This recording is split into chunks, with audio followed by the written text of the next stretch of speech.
Welcome to another episode of the Kokomo Press Podcast. I'm Jordan Grainger, and my panel today is insane. I've got the best co-host in the world, Hypocrisy Jones, aka Jordan Bell, and my two guests are people who are near and dear to my heart. The first one is my barber, my personal barber, Brent Mcclain. He works out of Famous Cuts over on Elizabeth Street. Go and check him out. You're always going to get taken care of. And the other guy I have on is K-Dot, a.k.a. Colton Seagrave, who just put out a song called May 28th that I actually happen to do the background vocals for, so I'm a little biased. It's a great song. On this podcast, we talked about so much, but before I get into that, subscribe, like, share this, post, and even comment below and say how much you love the show. And if you really like us, become a subscriber. We have a great subs club, and it's an awesome time. This podcast was insane. I don't know if you guys have heard that. It's Ben Shapiro, Tom McDonald song. It's number one on the charts. It's a political song. It's a little divisive. We checked it out. It's called Facts. We watched a funny video about a girl that has a weird skin condition. And I talked about this guy named Vlone Predator, aka Pilgrim on Twitter, who has been captivating me with his Black or Chinese or White or Chinese series. Pretty funny. We talked about a new hairstyle that Brent told me that he would absolutely not let me have, which kind of sucked. We talked about Honey Bear Hollow and everything that's happened with that and how K-Dot didn't even know that it was real, and it took Brent a minute to figure out it was real too. They saw a commercial and thought it was hilarious but didn't understand the whole concept. And we talked about how hard it is to make it in music these days and how, certain social medias do certain things and how, K-Dot would have done things differently if he was starting now. It was a really informative podcast. We talked a lot about music, a lot about sports, and a lot about, wacky news, as we always do. I hope you'll enjoy this episode because K-Dot, Brent Mcclain, Hypocrisy Jones, and myself, Jordan Grainger, we had a ball. It's another episode of the Kokomo Press Podcast, baby. Woo! Warning, this video contains adult content not suitable for children.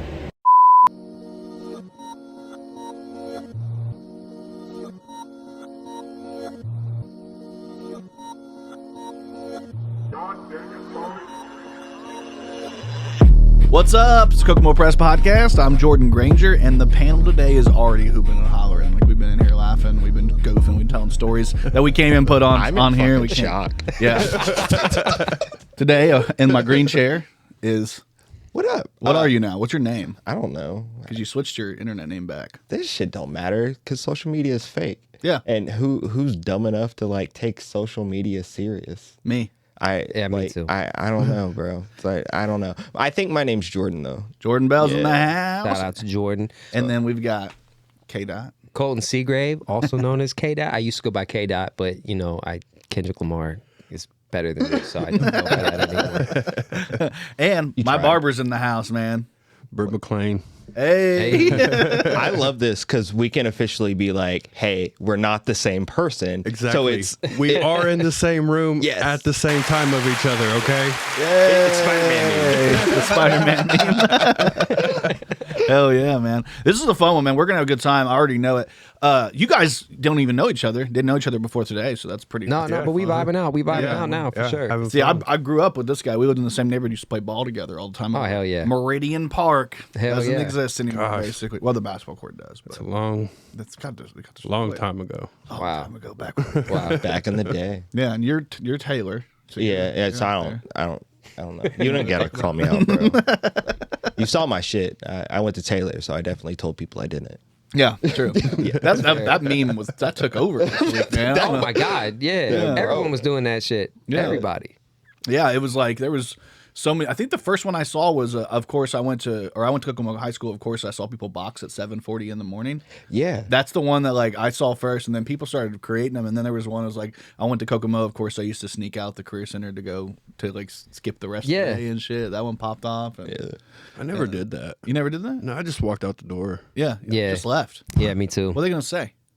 I took first lunch for the rest of the day. Yeah. I'm not coming back. I already went home. I about made one, but I was like, no, everyone's doing it. I'm not gonna do it. It's I'm too corny. cool. I'm too cool for that. Yeah. No, but mine was gonna be like, of course I went to Kokomo. I had 75 unexcused absences. Fucking, I remember Mr. Edwards called me in his office. He said, Colton, you have 75 unexcused absences, bud. What am I supposed to do with you? And I was like, oh, do what you have to do, Mr. Edwards. He was like, I'm going to make him excused. He said, I'll make 40 of them excused for you. And he's like, go get your shit done. I did not get my shit done. I really appreciate this, man. I'm gonna change up. My life has completely changed now. I'm gonna try. Thank you for this chance. I did not switch it up at all. Shout out Mr. Edwards, though. He still believed in me. Well, that's how they got me. Though. That's all you really need. Yeah. That's exactly how they got me, was the unexcused absence. So right before my senior year, 2005, I had Facebook for like 3 months tops. Like we had just got, Facebook was just a thing. And I put up a photo of one of the teachers, inappropriate shit. And they called me down and they're like, hey, you posted some inappropriate shit. You can't do this anymore. Brought me in, Mr. Kennedy. That was one of my jokes. Like Mr. Kennedy was like, "You're never amount to nothing." Yep. I'd never even been down there like in trouble. That Mr. Rice was like, "I don't even know you. How did you? Why are they?" That's the first thing he said. He's like, "What's going on, man?" I'm like, "What?" He's like, "I don't know. Everybody's upset because of you, and I don't even know who you are, and this is not normal for me." And I'm like, "Well, like." I don't know either. You're supposed to tell me, boss. Like, you know what I mean? I'm down there like, you're supposed to tell me what I did wrong. I'm down here. And they brought me in a back room, like in a conference room, and set me down, and then brought every principal in. Oh, no. Now, listen, I never even had like a 3-day suspension, in-school suspension, nothing at high school, like Kokomo. Like I'd never get in trouble. I'd just show up or not. And then, but never really went down there for shit. And then they brought me in, and then she railroaded me, yelled at me for making a meme. I made a meme of me getting my dick sucked by one of the teachers. I probably shouldn't have done that. Okay, yeah. Put it as my profile picture. I didn't know that they were going to see my Facebook. Like, I didn't know what Facebook was. We were just fucking around. You know what I mean? And the next thing I know, Social media was new. They couldn't do shit to me because, it was on social media, and I was like, good luck. And then I came back to school after Christmas and shit, and like, I think February I got 10-day suspension. All my teachers are like, what? You don't. What do you? You got suspended for the shit that happened, like unexcused absences. Oh, for unexcused. That's what they brought me down. Like, ooh, guess what? We caught up to you. You got enough unexcused absences. We can give you 10 days off. So really, it was about the other thing, but they used the absences as an excuse. Which doesn't make any sense. Like, if you think about it, I have a whole bunch of unexcused absence, so you're going to suspend me for 10 days because I didn't come to school? Yeah, you've missed a lot of school. Shame on you. Now you're going to miss more school. Yeah, I learned my lesson. Listen, you missed a lot of school. You didn't get behind, but now we're going to make sure you do. I learned my lesson. Let me skip some more. Yeah. And then I'm going to get more time off. Obviously, like at the time, my parents didn't give a fuck. Like I was like kind of on my own anyways. Like my junior, senior year, I was on my own. So I didn't fucking care. I'm doing my own shit. Like, so then I was like, you know what? This just isn't for me, guys. No. It's just not for me. I'm just not going to go. Mr. Johnson used to cover for me all the time. See, Mr. Johnson was the shit. And he get pissed at me because like I had study hall first period, and so like I was like some days I'd show up, some days I wouldn't, but he always marked me as there. And then finally they started realizing I'm not coming to school, and then the only fucking place that I was marked as being there was in study hall. And he got in trouble. So they came to Mr. Johnson, and he said, "Colton, man, if I'm gonna mark you here, dog, you got to show up, man." Yeah. He said, "You getting me in trouble." I still see him at Carver all the time. Do you? Yeah. Oh, I love him, man. I don't want to get him in trouble, but sometimes he let me in for free. He still does. He's cool as shit. Because I always spend money at the little. I'll get like some nachos or something. Yeah. I always, and then I tip the girl, so he's always like, "Man, you spend your money here. Just come on through." Yeah, he's man, cool he's such as a good shit. guy. I liked him a lot, man. He was I had him for 7th period. So I'd come in for 5th period because we had red and blue day. So I come in for 5th period, SRP or with 6th period. Then I have study hall for 7th, and then 8th was Miss Bollinger. I didn't come back. Oh, hell no. So I'd just leave first lunch, and you wouldn't see me out the rest of the day most of the time.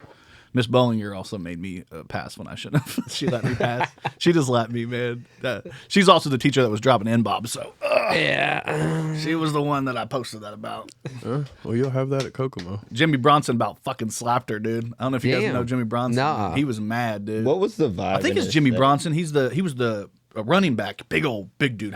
His head was like huge. He had the biggest fucking head on a human I ever seen. Jesus. And he was in class, and she just started saying, if you are offended by the word and ER, hard ER.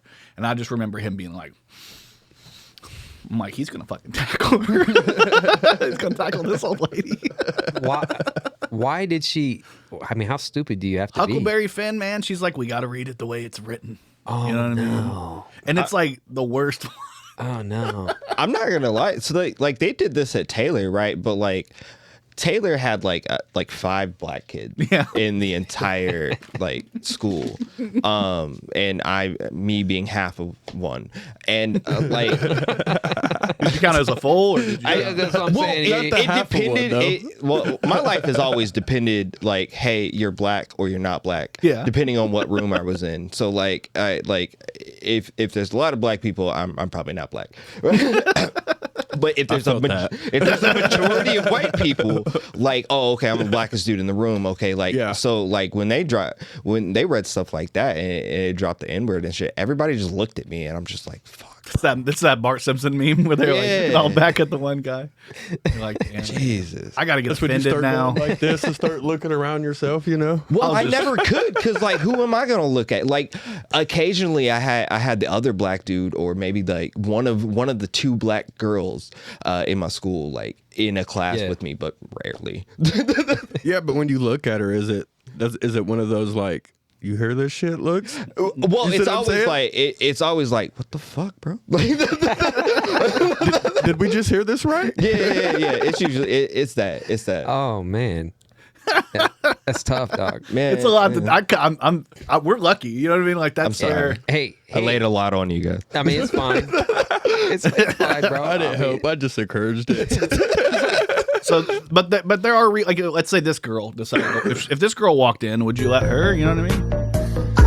No. If she said it, like how much can she say? No. Wait, No? Maybe just the So, N in the eye? hold on. Oh wait, that's not a shirt. No, that's her skin. That's what I was saying, bro. I'll play it again. Wait a minute. I don't want to hear the music, but this is her. She got a birthmark over her whole body. Where like, That's not. Well- wait, that's a birthmark. yeah, that's a birthmark. That's not body paint. I was it's a gonna full say it birthmark. depends on how the vitiligo worked, but like She has revitiligo. Invertilago. Invertilago. Oh god. She got that Uncle Ruckus. yeah, I was gonna say. And she's cute. To be honest, she's cute as well. So you know what I mean? That doesn't hurt her. I still don't think she can say nigga, but Okay. like maybe that's just me. I don't know. Not even with just the A. No, right. I don't know. I don't figure that know. out. Pull her 23 and me. Let me see that. Like, Well, I mean, because there are exceptions for like albino black people, right? They can still say. I was. but yeah. I was really. You really like. I was thrown off by this. I thought that was like an outfit. I thought it was a shirt too. Yeah, you know what I mean. Like I thought she was rocking a fit. Dog. I was like, what are we getting at here, Jordan? Well, He's listen, like, can't I have. you say the N word. I'm like, where? Right. Like, what is this? We get on a random topic, and I just happen to have a video of a girl that's got a I birthmark was that makes thinking her about look. that. I was like, did you segue into this on purpose? Did you notice? This I'm just saying, there's a part of her that's blacker than both of I'm y'all. really good at this. I don't know if you noticed, but I've been doing this for a minute. I'm saying, yeah, you're very talented. Thank you, man. Very I appreciate talented. it. Yes. Speaking of talent, let's talk a little bit about what you guys are doing, because Okay. like you guys have got a lot going on. So Colton, aka K Dot, this is your official Facebook page. Yeah, that's the Facebook. And then we've got here's the Instagram, which the followers are looking good. Yeah, They're we're killing it on the we're follower growing, count, man. We're growing. You got the link tree on there, which is good. So if you want to go to this OnlyFans and follow, you can. Just kidding. I saw this too. You were talking about this. Well, this is your you're about to hit 1K on subscribers, Yeah. which is that's crazy, Yeah, dude. Let's hell do yeah. you want to move that? shout out. Thank Dude, you. that's crazy. Yeah, it's only taken 10 years. Don't worry. No, but It's since, all a grind, bro. but since we've since I put the video out and I've been doing a lot of promo and stuff, like I think we've gone up almost 100 subscribers in the last month. So Hell yeah, dude. 22,000 views on your video. I mean, I Yeah. know 11 Yeah, years. that was one of the things I want to bring up. But those things help. Yeah. I mean, it's all a grind. yeah, so. you burn just hit 22,000 actually the other day.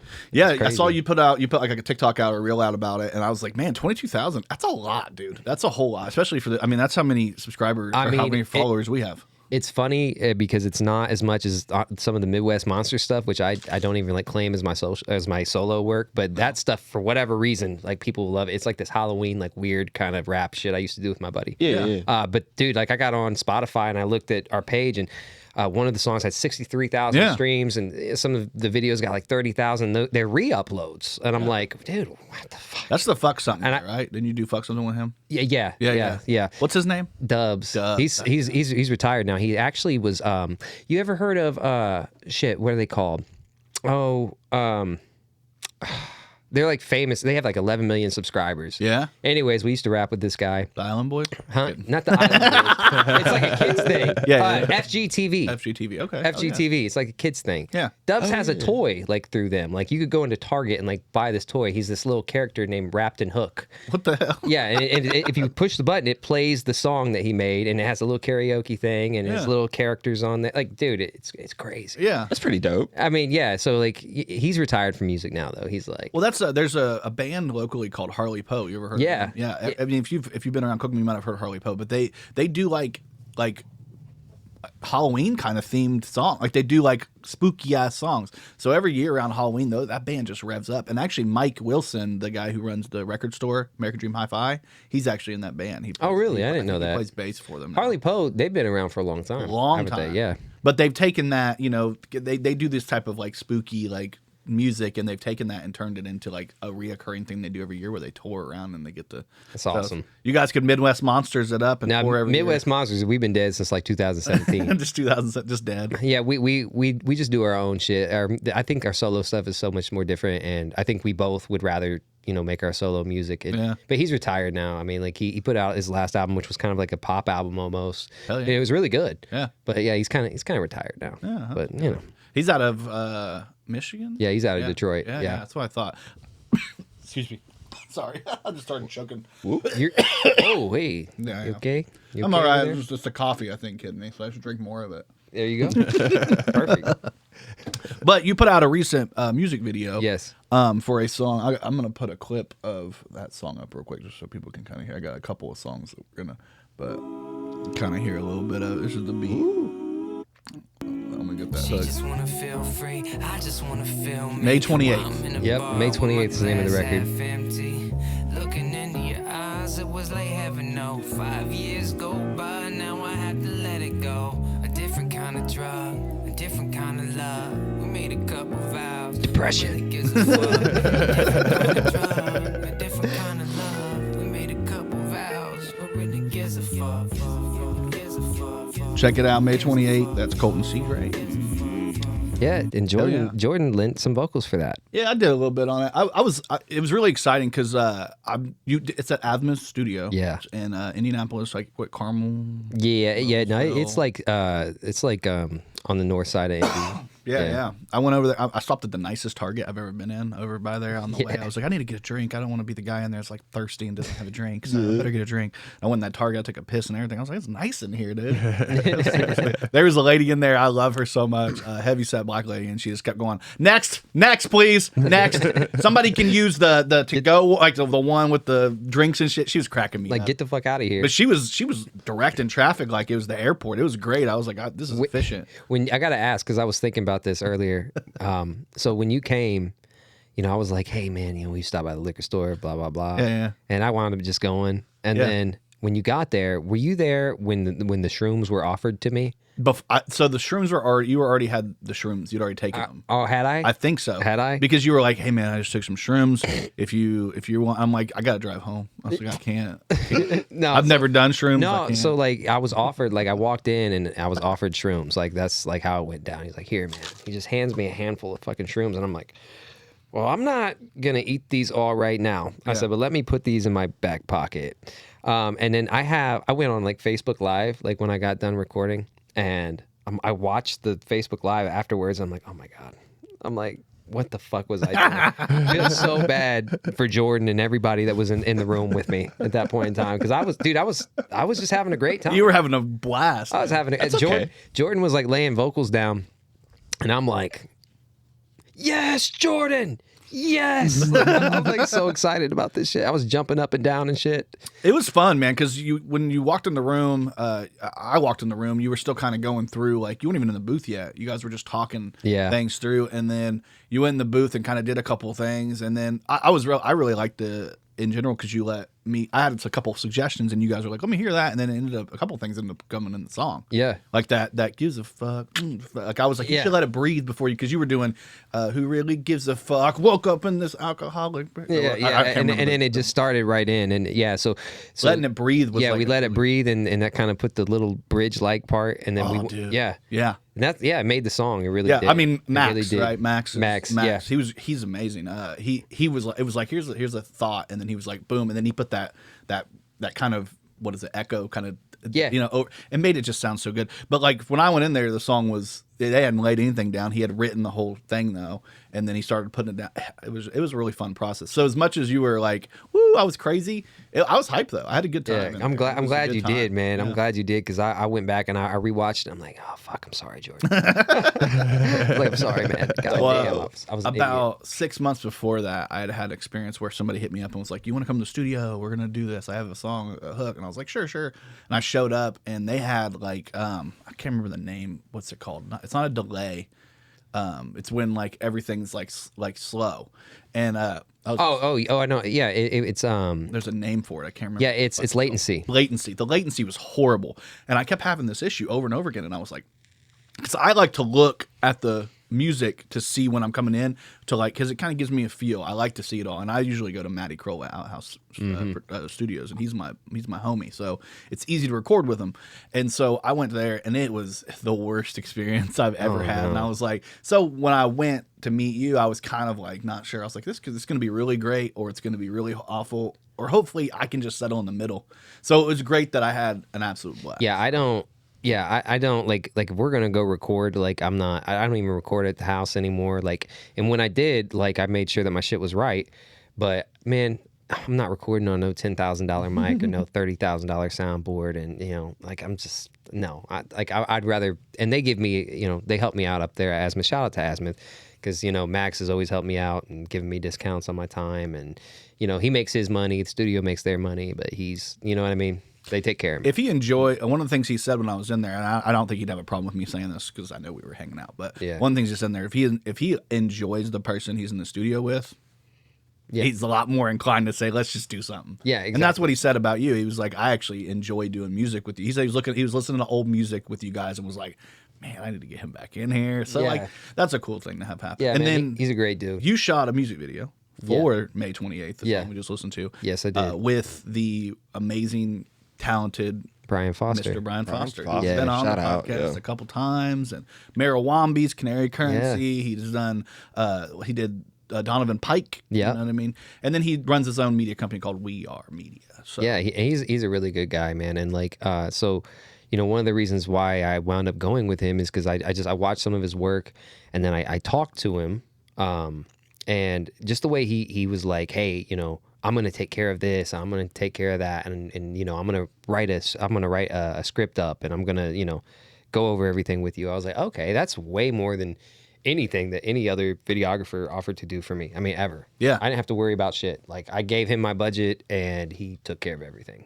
So which is great. I mean, as an artist, if you're starting off or you're doing, because he does everything. Like he's doing TV shows, he's doing movies, he's doing music videos, he's doing dedicated. Commercials, he's does everything. Dedicated. He's really dedicated, and he's got some good equipment too. His equipment's he does. We definitely did some off rail shit, you know what I'm saying, to get some things done, but he got it done, and I think it looked really great. So check it out on Colton Seagrave's YouTube page. Where's K Dot is the name of the YouTube page. It's called May 28th. May 28th. It's actually here's a. Yes. Kind of see there. Yeah. 2K views. Let's get that to 5. Everybody, check it out right now. Yeah. Let's go get it to 5 right now. Yeah.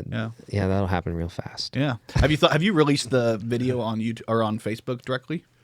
Just a snippet. Yeah. I posted it one time and I was like, that's enough. I'm Facebook. We talked about it earlier, but Facebook is tough for me. I will tell you the best advice I got from somebody is just because you put a project out doesn't mean you put all that work into it. So you feel like it's done. But that's when the marketing starts, and you basically just have to keep going in with people and just. And I've focused more on just marketing on Instagram and TikTok, and in return, the streaming numbers have really gone up a lot. My followers have gone up a lot. Yeah. So like, I'm happy with that because now I feel like I have an audience, elsewhere that I can, push to instead of the same people on Facebook all the time. That's a good feeling when you feel like you have that for something. Right. And I've had people reach out to me like, dude, hold on. I wish I sent some of these to you. Yeah. But like, I didn't even know I had all these messages. Like I went through my filtered messages the other day. Oh shit. And I didn't even know I had them. And like the last couple of weeks, I had like 20 messages just from random people. Some of them were like, dudes, like. You posted that kid that you accidentally followed back, and then he sent. Yeah. That was really sweet. Yeah, he said it meant a lot to him. And then, but some of them were like chicks and dudes, and like this is the one like this girl just like sent me a picture of herself. Yeah. Hey, another was a guy, and he sent me a heart eyes emoji, and I'm like, oh, okay, that's what's up. And then this other dude was like, wow, you're so handsome. I'm like, oh thanks, wow. man. I'm like, thanks, dude. I just didn't accept it. I'm just like, well, okay. Yeah. Yeah, that's fine. That's my ego boost. I'll move on. Yeah, you know what I mean? Like, it's cool. So, and then there's this girl from New York that she's been talking to me or whatever, and she kind of said the same thing. Like, oh, I love your music. And she even quoted like some lyrics from different songs, like old songs. I'm like, wow, like, you really listen. So, Mom, is that you? I'm just kidding. hey, come on, Mom. Mom, stop doing this. I told you. She's trying to make me feel good about myself. She listened to the song and he was like, he really needs it. Yeah. Please, my God, this guy, he's really struggling. You can really feel in that song though, like how you felt and what was going on in your life at the time. And you're dealing with a lot there. And then the music video really set it off. Like you filmed some of it at the Coterie. Kyle Gibson was there. A couple people. Yeah, shout out to Kyle Gibson and the Coterie, because I don't think very many other places would have let me up in there, especially on a day where they were closed. Yeah. To do something. So that was really awesome. Also, I just did a little. I can't say I did a show, but I did a song with the Peaceful Kings up at the Coterie. Yeah. Which I think was it Brad that was at the recording as well. Was he the guy that? I'm terrible at remembering, but I think it was Brad Griggs. Right? Yeah, Brad came. Brad came for the video. Yeah, he was there. Yeah, Brad came for the video as well. Peaceful King, right? Yep. Okay, yep. Brad's the lead singer. I think we're gonna have them on sometimes. Oh, you definitely should. All three of those. I think you guys would have a good time. They're fun guys. They're fun guys. And they do a lot. I think they're doing a show. I think coming up at Old Mulligan's. What's it called now? Yeah, Ale House. Yeah, I saw that. Yeah. Yep. I'll be there. You're gonna be there. I'll be performing. You gonna do your song again? Yeah. I like that. I like the bass line on that. Yeah, dude. Yeah, like they killed it. Well, when they sent it to me, it was just like a phone recording of a guitar riff, and they was like, "Dude, can you write something to this?" And you're like, "I'm white, but I'm not white." Yeah. I was like, "No, I got it." And honestly, like it kind of messed me up. Like when we threw the bass line in and the drums, I was like, I didn't write to this. Like I wrote to the guitar riff, man. Yeah. Like it was a lot different. But yeah, man. So when you brought up the Instagram thing, it made me laugh, and I laughed like it was like probably people were like, "What the fuck is he laughing at that?" When we were in the studio, a younger guy came in. Do you remember that young guy came in? He was like, "I love this." He was loving what we were doing. Oh yeah, and he was like, "You want to add me on Instagram?" And I was like, "Sure, man." I was like, "Yeah, I got." And I had him add me, and I remember going back looking at his Instagram. He had like 15,000 followers. Yeah. I was like, this guy walked in and was like your guys' stuff. Follow me. I'm fucking badass on Instagram. That's exactly, and that's what I told him, because I couldn't leave the studio. I stayed the night in the studio. Yeah, he's called me. Go home. He called me at like 12:30 in the morning, and he was like, "Hey man, I was just thinking about what was going on." He was like hype on them shrews. I was like, "Oh, dude, it was so bad. It was so embarrassing." and so like I was walking around Azimuth, and that dude was there, and he was like, I walked up to him. I remember being like, "Dude, you really got your social media together, dog. Like I'm trying to get like you." He's like, "Yeah, thanks, man." There's this other dude in Studio B making beats. I walk in there, I'm like, "Dude." Like what you're doing it. Everyone's probably like, who is this fucking guy that's been in the studio all night? I didn't leave till 6 in the morning, 6:30. Yeah. Oh shit. Yeah, no, I couldn't go home. Yeah. Like I was FaceTiming my daughter and stuff. I'm like, Naya, what are you doing? It was like Saturday night. I'm like, she's like, where are you? I'm like, oh, I'm just in the studio. Like, I miss you. Oh no. So I have a little story. Speaking of that, I have a little story. I was on TikTok Live the other night, right? Me and Two White, and we were just being stupid and having some beers, and I wind up telling like a wildly inappropriate story. And this person keeps commenting, right? And they're like, stop acting like an NPC, stop acting like a bot. I'm like, what are you talking about? And I was like acknowledging the comment, like, what are you talking about? So I continue with my wildly inappropriate story. And by the end of it, they comment and they said, "Dad, it's Anaya." No! I was like, "Oh, what are you doing in here?" I was like, "Get out of here! Get out of here!" I knew it was you. I made that up. Yeah. Oh, yeah. No, but I forgot because her mom just let her get social media. So I was like, "Oh, okay. I got to remember my kid is on social media now." Yeah. I have the same problem. I just posted my ass on Facebook, and I forgot that my son has Facebook and TikTok. Yeah. He's like, "Dad, why is your ass on Facebook? Why do you have your butt on Facebook?" And I'm like, my bad, son. I mean, trying to just do a funny bit for the. Did you guys see the Honey Bear Hollow thing? I don't know if you saw the video. Yeah, I saw it. Yeah, so these guys, these couple. So it turns out it's real. I thought this whole time it might have been a troll job because they were like, "We're opening on April 1st," and I'm like, "You ain't gonna get me." But I didn't know. I didn't know this. You ain't gonna fucking get me, are you? I didn't know this was like a real. I saw your skit. I didn't know that. Oh yeah, it's based on a real thing. So these two gay gentlemen bought this to make their an LGBTQ plus friendly environment. But the first thing they did was like say no kids, or because they want to be able to be naked. I think It's that's adults really only. It's adults only, and people were freaking out because apparently it has the oldest or largest disc golf course in like Indiana, and people are like, I like going there with my kids and playing. So people were upset. Like some legitimately, some of them were just super homophobic and stupid. And so we were talking, Brian and I were like, let's do this, funny skit where like, that old joke. Everybody's heard that joke, like where it's like, if you're in the woods and you woke up with a hot dog in your mouth and mayo on your butt or whatever, whatever. Would you tell anybody? And so we're like, let's do that. And then Honey Bear Hollow. Like, wow. Yeah. See, when I saw it, I was like, what the fuck are they doing? I had the same thought though. I swear, you guys had no context. I was like, You what didn't the know fuck either. is he up to now? See, I had no idea that this was a thing. Wow. Yeah. And then I It's pretty seen crazy, this like a couple days later. Okay. So then I was Did it all like, connect? Well, day- look, y'all have just connected it for me for the first time right now. You're welcome. There you go. At least you can say you left the Kokomo Press podcast with more information than you came with. You learned something today. I did. I need to go back and watch your skit again. Oh yeah, I need to go back and watch it. it again. makes a lot more sense at the end of now. Yeah. I mean, it was just us taking the piss. Obviously, like if you're a private couple guys and you buy your own, it's yours. You do whatever the fuck you want with it. Especially, you know what I mean. I don't give a Hell fuck. More power to you. And I don't go camping any. What the fuck am I doing out there camping? Hell no. I'm in a studio right now. Look how much mics I have. You know. Yeah, we're not do out camping people. I'm not. I'm not the kind of guy that's like, hey, let's. I know you like to camp, right? You I can't. mean, I'll go. Yeah. You like to You like fish, fishing, right? Fishing is But dope I mean, though. you can't really. Yeah. You can't really camp when you're too busy fishing. Yeah. So So you don't like camp out and then fish and then eat, like cook that bitch and eat right there. no, all the fish I catch is going home in the freezer. Yeah. Every single one. You eat them? Hell yeah. What do you fish for normally? Like catfish or like? Catfish, crappie, bluegill. Yeah. It just depends on where I go. Yeah. You got a couple of secret hiding spaces that you'll never tell anybody about, right? I'll tell you about them. Doesn't mean you'll catch fish there. I mean, fishing's fishing. You get what I'm saying? No, it's just Yeah. one It of those depends on the things. day. It depends Yeah. on the day. I ain't about to catch shit, dude. I mean, I I catch it cold. Go Hey, I can go to my love spots fishing, man. and still not catch anything. So There's been times where I probably spent. It was one week I couldn't catch shit. I think Yeah. I went for like 3 or 4 days out of the week. I probably spent about 24 hours total out there on the water. I think I caught like 2 fish the whole fucking time. I've done that in a weekend. Oh Yeah. I have too. Yeah. Father's Day weekend. Every weekend I do that. yeah, That I weekend, love it, man. What got you into it? Like just Oh, it's fucking peaceful. yeah. Is it like did anybody like a specific person or is it just something that So my uncle, all my family fished, but my uncle fished more. Yeah. So he was always like, "Stay out of trouble. Let's go fishing. Yeah. Stay out of trouble. Yeah. Let's go fishing." And you're 13, 14. You're like, "Man, this shit is fucking boring. Yeah. What am I doing out here? Like, I'm just rebaiting the same hook 12 different times. Right. You know what I mean?" But as I got older and I started doing it more, I was like, this is really like calming and peaceful. Like I can get away from it. Like you said, I'll eat some mushrooms, dude, yeah. and I'll go fish. Hell yeah. Yeah, just vibe out. Yeah. Hell yeah. Play some makes music. It makes sense. Hell yeah.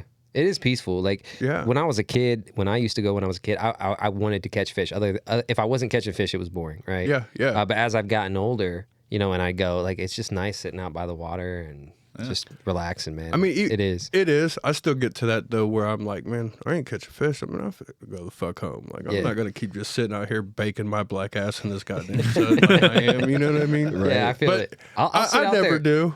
I'll sit I out there stay for- out there. But yeah, I stay out there for like at least 3 or 4 hours. Yeah.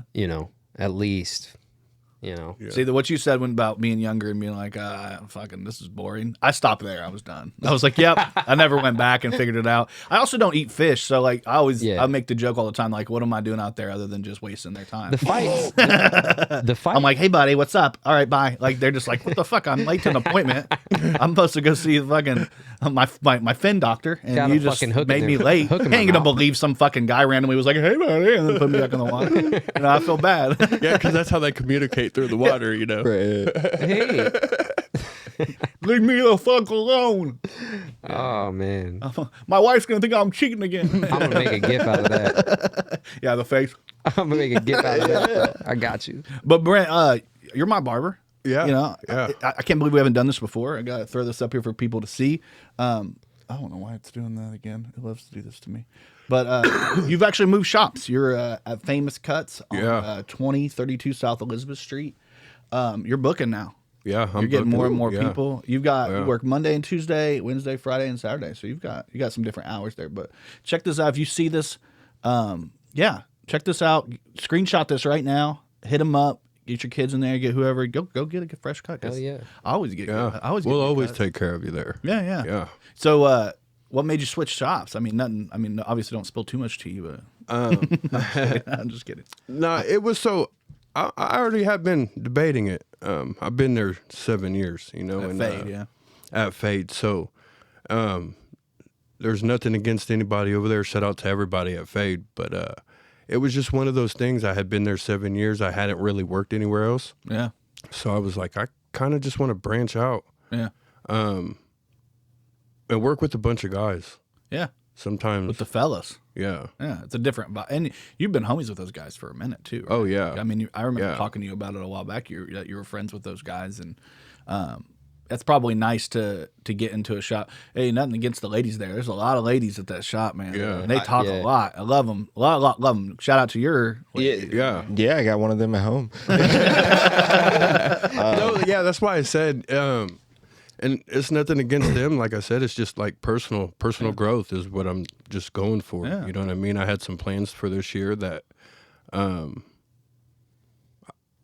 just the process of how everything's going.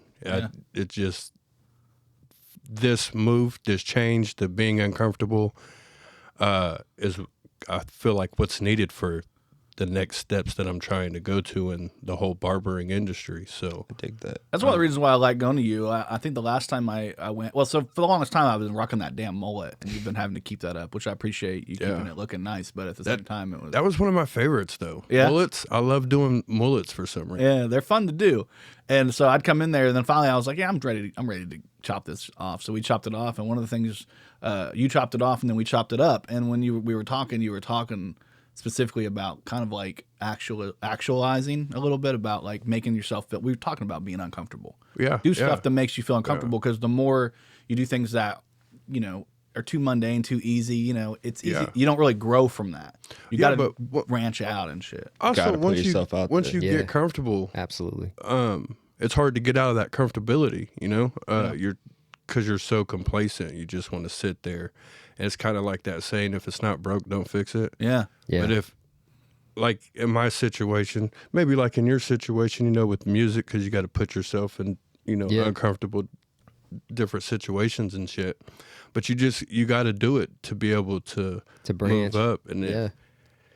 if you don't fix it, like it wasn't broke, but there wasn't nothing to fix. Yeah. Sometimes it can be broke without having to be fixed, or not be broken and neither need to be fixed. Well, and So- if you never take that leap, I mean, you're never gonna know. And I mean, how many people could have achieved something and they just never took the leap to do it because they were Well, too scared. Yeah. So that, and I was comfortable where I was at, and you always get those thoughts of like, well, I'm going booth right now, so am I actually going to make it? yeah, Am I actually going to have enough clients to at least pay my booth rent? You know what I mean?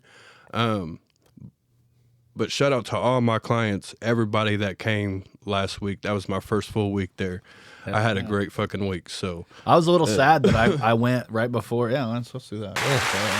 yeah, I was a little sad that I went right before you left, because it would have been nice to see you. But I'll be in there soon, I'm sure. My sides are already getting grown out a little bit, so I gotta just get a hold of me. gotta Yeah. take care of it. Yep. I know that. So you did make somebody in my household pretty sad by departing, because Sorry, she Kim. No, he's talking about himself. No, it's just me, because now Nah, just me.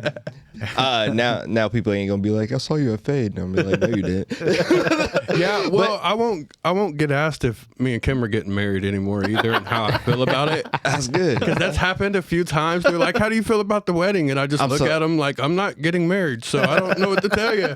But, I never thought about, they think you're Jordan, and they're like, well, aren't you guys getting married? And I'm like, man, Oh my God. No. So much. Just random people come up. Oh man, you still cutting hair? Nah. No, bro. Like,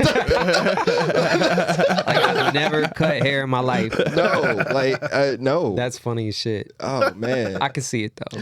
But I do understand what you were saying about talking about like, all right, well, if I make this move, like, if I make this thing, am I going to be able to do it? Do I have the clientele to look at? Because although I'm not in your industry, like my fiance Kim, you know, we have these discussions about things like that. What's the next move for you? What's the next step for that? What's going to get what's going to be, you know, it's not necessarily about like always changing your situation or thinking that you're better than it or anything like that. It's just, it's all about personal growth and what's going to help you move to the next step and shit. Yeah.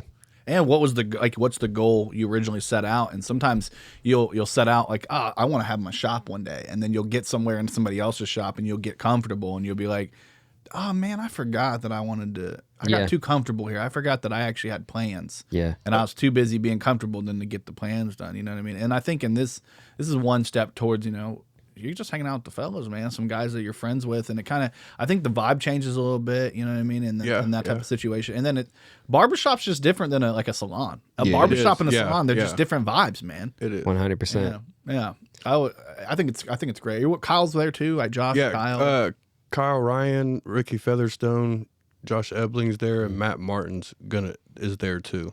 Oh, so you guys got a nice little lineup going on there. Yeah, I didn't know Ricky was in there. Yeah, I've known all those guys. I mean, me and Kyle was in the same barber class, so you know we were this close away from each other for a fucking year, almost a year and a half. You know what I mean? So it was easy to switch because I already knew those guys. I didn't have to go in feeling like I didn't know anybody there. It was, you know what I mean, a new feeling.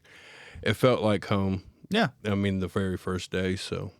I think that's important because if you end up moving somewhere, let's say you went out on a limb and was like, I'm going to get a booth somewhere random, you didn't know anybody, you might feel a little bit, you know, isolated. But at least in this moment, you're going there and you're like, hey, you know what I mean? You know, the guys. Yeah. It seems like they were actually down on like Walnut, weren't they? Or what was it, Mulberry for a minute? It was. It's like right on Phillips and Walnut, I believe. Yeah, right now they've moved that corner. Yeah. Now they've moved over like near Boulevard in that little plaza, right? Yeah, Boulevard Liquors Elizabeth and Street. Yeah. Bike shop and 2032 South Elizabeth Street. Let me put this up one more time for people. Make sure you screenshot this. Screenshot it right now.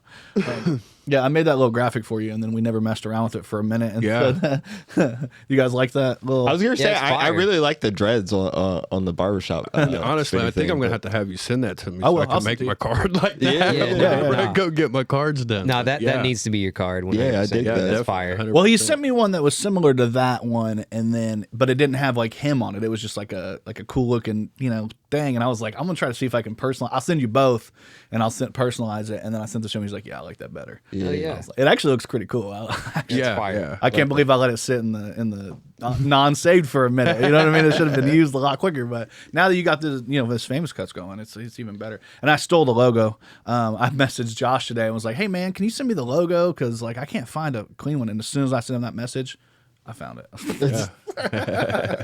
I couldn't find it for a minute, but yeah, it's awesome. Go check out Famous Cuts. Ask for Brent. Call this number, and online booking's coming soon. So that's even better, man. I'm excited about that. I don't even have to call you no more. Something like Just book online, man. Book online. yeah. There's a couple things I wanted to bring up that were like Kokomo news over the week. Obviously, the one of them was the Honey Bear Hollow, which is pretty interesting. And I know we got some ball fans in the house. Shout out. Get this to come up or not? I don't know, but maybe it won't. You know, I think it just wants to stay up with you. So hey, right on. I appreciate it. Let it stay. It's free advertising right there. Yeah, let me exactly. Let me see if I can add this back because it's the Wi-Fi on it. That's, you know, a little bit hokey. Anyway, there was one thing I was going to talk to you about. We do have a snippet of a new song. Oh yeah. So let's bring that up real quick and see. Yeah, I have a new record. Do you want to intro it or anything? Tell me Yeah. So this song is called "Real Prophets" with Ab-Soul from TDE. Hell yeah. And I'm pretty excited about this one. So like next month, I think we're gonna put it out. You'll start to see. I'll promo it next month, so you guys will see. But All right, here's a little piece. Here's a little snippet.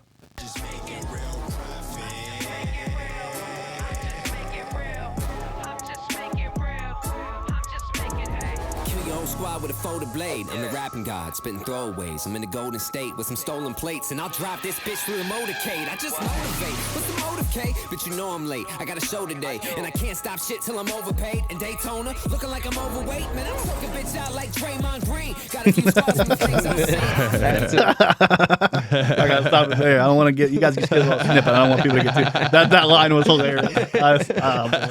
I'm happy we got to that line before we did anything else because, in my opinion, that line. Choking bitch out like Draymond Green. I like that. I don't think Jordan Poole liked it so much. So. Shouldn't have got choked. Really, Gobert. Gobert. Rudy Gobert's the one that got choked. Yeah. Rudy Poole got Gobert. fucking a two-piece, I think. Oh, 1-2. yeah. Hey man, Draymond is hilarious. Like after he's done in the NBA, he needs to go to WWE. Like he has to. He could actually Dennis kill. Rodman. Big fact. Didn't we talk about that? Yeah, I think we did. At one of your haircuts, Yeah, he's the new Dennis Rodman. Dude, oh my God. Yeah, he definitely, he's not as cool as Dennis Rodman. No, 'Cause no. When he does shit, he just looks silly as fuck. But Yeah, yeah. because you question it. You're like, why the fuck Did you see him? do Did you that see what he for? did last night? Did you see what? Yeah, where he hit him with the face. Yeah, hit him in the kind face. of went like that, and Raked then him. people were going like this. He was upset that people were going like this, and he goes, It was so funny. He started He said, shaking "Shut his your bitch ass up." Yeah. And he goes, "Yeah, that's it was exactly so what he fucking did." funny, Yeah. dude. Yeah. Yeah. Oh man, Draymond, he's a character, man.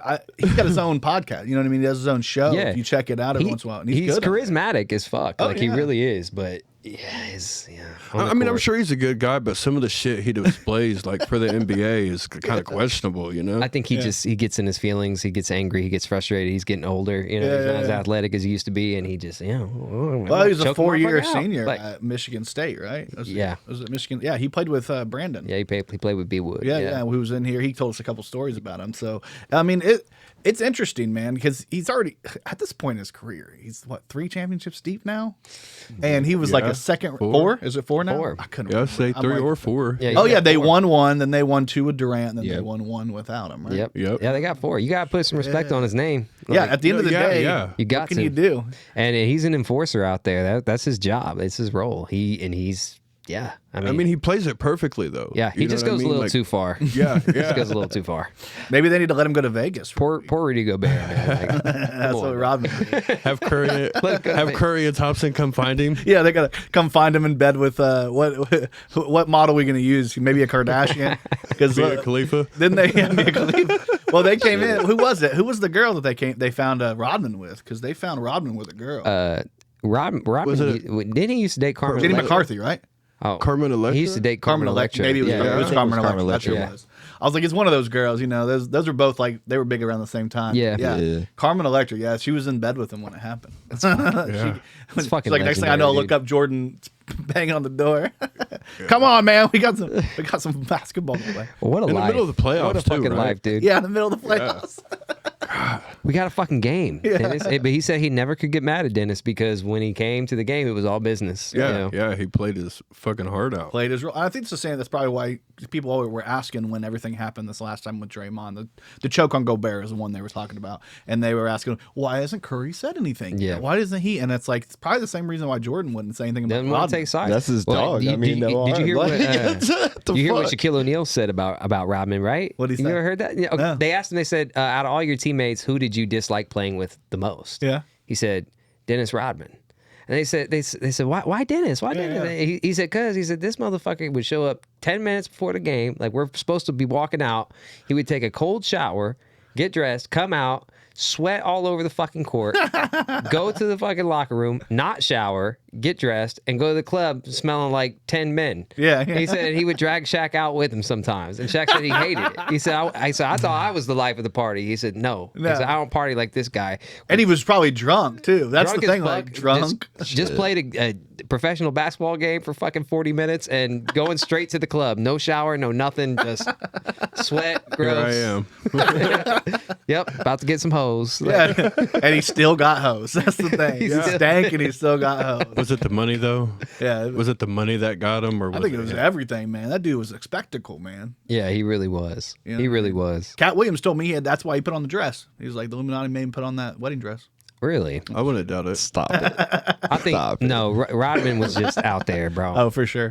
No, Right, Robin wasn't a comedian that had to put on a dress, which is, I think, Cat Williams. I don't know. He's a funny dude. He is a funny dude, but like I think he was literally just being like, I don't need none of y'all hoes. I You know got what's me. funny about the whole I can see that. The whole yeah. Cat Williams thing is I saw a clip that someone posted the other day, and I was like, I forgot about that, where he was talking about Snoop Dogg can't even outsmoke me. You know, he was saying all that shit. And then they showed a clip from one of Cat's older specials where he said, I smoked with Snoop and I was not ready. I'd never been that high in my life. And I'm like, wait a minute.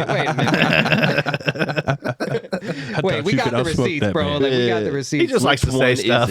He just likes to say stuff. I think he does too, man.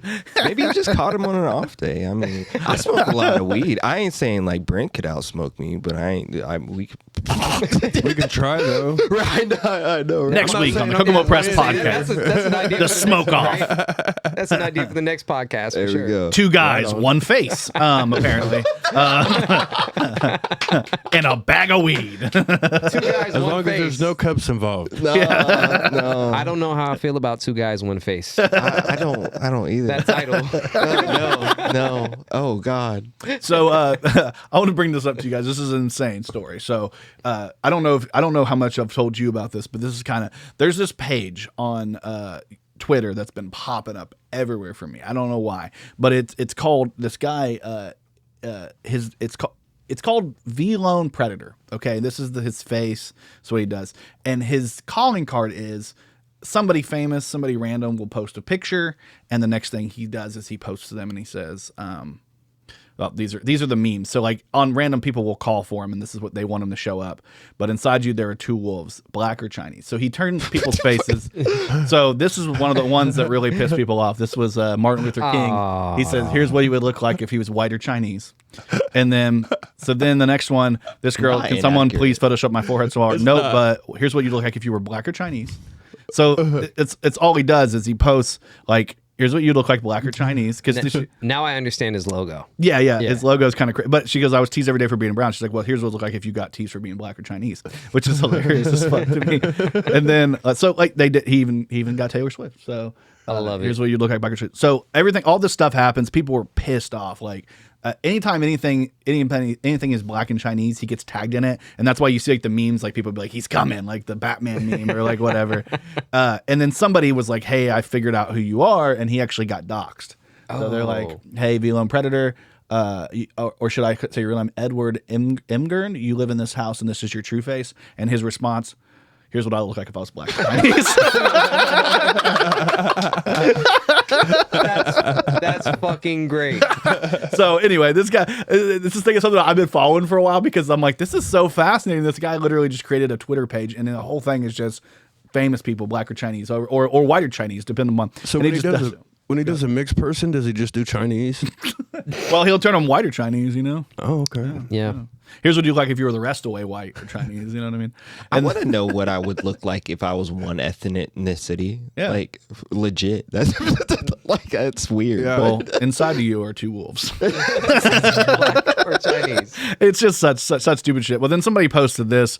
I don't know if you guys saw. They did a face swap of Bobby Lee and Joe Rogan, and I was like, what they should have made is Bobby Lee black, and then black and Chinese, Yeah. and then even We'll though do he's it. Korean, and then I saw this, and this was one of the ones where I was like, this is insane because people will tag him in things, or he'll just randomly find himself in things, and this kind of pertains to this and you at the same time. So tell me what you think about this. But this is a barber who takes a Chinese man's hair and turns it into. Oh, I saw this. I sent this to you in the group and was like, man, this is crazy. So I watched this. How do you feel about it?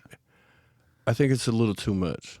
It's a lot of the I mean, process. I don't- is It's crazy. a hell of a Personally, I don't process. care what you want to do to your own hair. Like Yeah. I don't. You know what I mean? But it's a whole perm. Yeah. Basically what they did, you know what I mean? And they just pick it out to make it.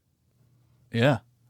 I mean, it's a really tight spiral perm, and then they end up, and at the end, he's got like a straight up, what do they call that haircut? Well, he's got like naps and shit. Yeah. That's crazy. Isn't that wild? So I was going to say, next week, I'm going to come in, and that's all I'm doing. You gonna get that done? Yeah. I was just- We'll do our best. we'll do our best. You'll be looking like Jimmy Butler out here, bro. I was going more for like a Blake Griffin, but Blake. Fair. Artful Interactions 2024. It's coming up on Saturday, April 20th from 3 to 7 p.m. at Rhine Hall. That's 507 North Union Street here in Kokomo. There's going to be over 25 vendors, live music, food, drinks, and even raffle prizes. It's only a $5 general admission fee, and 500 get in free. Can you believe that? There's also various VIP tickets, including a $15 ticket, a $25 ticket, and a $40 ticket. They are all tiered packages, and you get special seating during the event. And the best part is it's co-benefiting the Kokomo Rescue Mission. Tickets are available at www.creativeodditiesandcuriosities.com, or you can call 765-513-8703 to get your tickets today. You do not want to miss Artful Interactions 2024 on Saturday, April 20th from 3 to 7 p.m. at Rhine Hall. Hope to see you there. Anyway, I was like, I got to bring this up on this podcast because it's so fucking crazy. I'm like, this. I've never seen that. And then they dox the guy, and then of course, he doesn't even care. Shout out to him though. Yeah. First of all, Yeah, that's like the best response. Yeah. Who cares? He's like, at this point, whatever. The fuck? I'm already been doxxed. Anything. I'm just photoshopping pictures. There's worse shit going on. Oh, in the I see. world. I just feel bad because I see you he's saved kind that of a GIF. child.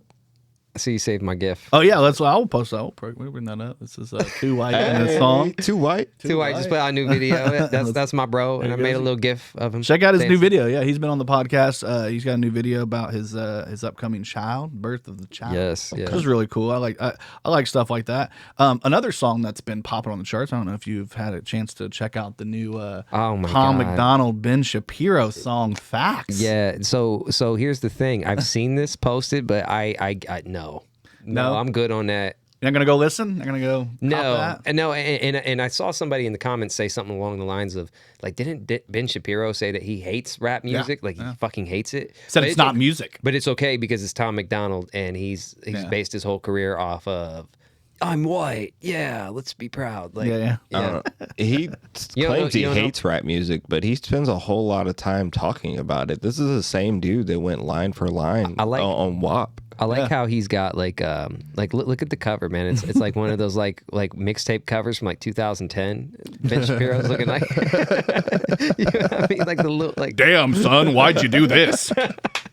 exactly. Yeah. It's on point. Jungle beats, holla at me.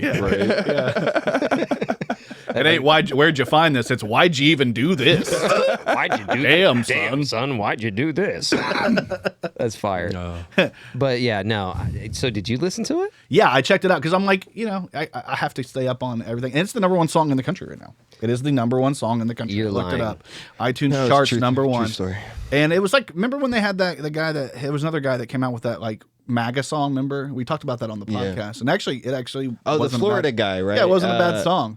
I mean, you admitted it on the podcast at the time. I think like it was kind of catchy or whatever. was catchy. But that doesn't mean it wasn't a bad song. Can you, without playing the record, can you give me a description of what is happening on this record? So there's a couple of criticisms. The first one is Ben Shapiro's just like, it's me, Ben Shapiro, and I'm going to be rapping it. It seems like it's just like AI doing it, not even him. And it's just awkward. And at one point, Tom McDonald is talking about, I used to, we used to see American flags flown everywhere. Now all we see is BLM flag. It's just very political. Yeah. And then somebody was like, hey, Tom McDonald, you're Canadian. When do we? What the fuck? Why do you give a Why fuck do you about care America so much? Yeah, like we used to see American flags flown, but it's just pandering. You It's- saw it's Canadian flags flown. You never saw American flags flown ever in your fucking life. I hate him so much. I know. I made a song about him. Yeah, I did. I don't think I heard it. Huh? I didn't- Well, nobody's really What's heard it. Have you put it out? I've never put it out. Damn it. It didn't turn out good enough. But I Please tell me the hook is Tom McDonald had a farm. No, that's not the hook.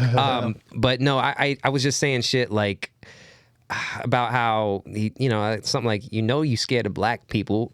Something I said something like, we know you're scared of black people. Something about being white, so you start a fight with Mac Lethal. Yeah, you know what I mean? Because he was beefing with Mac Lethal, and I had a record like with Mac Lethal that I was on with him, and I just thought it was so stupid. Like, both of them kind of suck. Yeah. Just saying. But yeah, I hated him. I hated his white boy video. I hated all of it, and it's toxic and stupid, and all the fucking I'm in the middle with my politics. I don't want to get political on this, Yeah. but I was just like, dude, like, I'm white.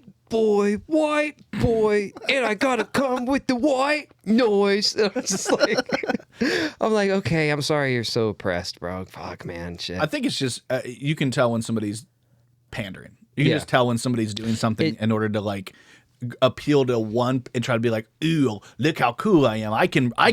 You're so upset because of me. You're like, it's like, yes. you're not what making he me did, triggered. You just what make me he did annoyed. was smart. Yeah. I mean, what he did was really smart. He put a lot of money behind advertising, and he put out like controversial songs that were pandering very heavy, and look where it's got him. I mean, I can't say that he's not a talented person because he makes music that, you know, obviously a lot of people want to listen to. Yeah. And he's built it up though through pandering. And, yeah.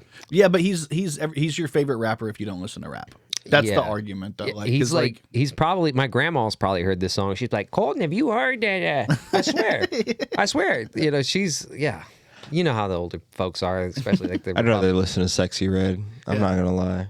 Like if it was Tom McDonald and Sexy Red, they'd be Sexy Red. Like, now, did you hear what he said on there about Donald Trump? Like that's exactly what I swear to God, that's what they be telling you. Like, it's pretty fun. He's done he's like the rap's white Candace Owens. Yes, you know what I mean. It's the same argument. Like, it's like people, the white people that love Candace Owens, they're like, see, she's black and she agrees with us. Well, and it's she like gets it. It's like, look, he's got face tattoos and he's a rapper and he's on our side. It's kind of like the same thing. It's like, look, he's a black guy that agrees with me. You know, like, okay, cool. Like, they think he's black just because I don't even get involved. Like, I don't get involved in any of those political arguments. I just, I keep my opinion 100% to myself nowadays. And you know how I used to be on Facebook. I'd be on there arguing with everybody, making little stupid videos and shit. I quit too. I quit doing, a lot of the politics stuff. Like, if something's like egregious, more along the lines of like, what bothers me and what I'll post about now is like free speech stuff. Like, that's what I care about. Right. Like, I don't care. The rest of the stuff, it's kind of like, what's the point?